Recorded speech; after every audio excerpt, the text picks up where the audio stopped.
Champions ট্রফির group পর্বের ম্যাচে বৃষ্টির কারণে বাতিল হয়ে গেল অস্ট্রেলিয়া ও আফগানিস্তানের লড়াই।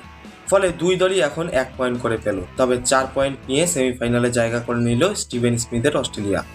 শুক্রবারে লাহোরে প্রথম ব্যাট করে আফগানিস্তান 273 রান তোলে। সিদ্দিকুল্লাহর 85 ও আজমাতুল্লাহ 67 রানের উপরে ভর করে এই সংগ্রহ দাঁড়ায়। তবে দক্ষিণ আফ্রিকা ইংল্যান্ড ম্যাচের উপরেই নির্ভর করে রয়েছে আফগানিস্তানদের সেমিফাইনালের টিকিট। বৃষ্টির কারণে খেলা বন্ধ হওয়ার সময় অস্ট্রেলিয়ার রান ছিল 12.5 ওভারে 1 উইকেটে 109। ট্রাভিস হেড ছিল 59 রানে অপরাজিত। বৃষ্টি না হলে ম্যাচের ফলাফল ভিন্ন হতে পারত, কিন্তু শেষ পর্যন্ত দুই দলকে সমান পয়েন্ট ভাগ করে দেওয়া হয়। এখন আফগানিস্তানদের ভাগ্য ঝুলে রয়েছে শনিবারে ইংল্যান্ড ও দক্ষিণ আফ্রিকার ম্যাচের উপরে। যদি দক্ষিণ আফ্রিকা হারে তাহলে নেট রান রেটের হিসাবে আসবে।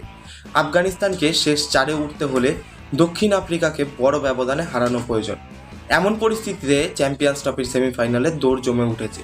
ক্রিকেট প্রেমীরাও তাকিয়ে শনিবারের ম্যাচের দিকে, যেখানে নির্ধারিত হবে আফগানিস্তান কি পারবে ইতিহাস গড়তে, নাকি দক্ষিণ আফ্রিকায় পাবে সেমিফাইনালের টিকিট।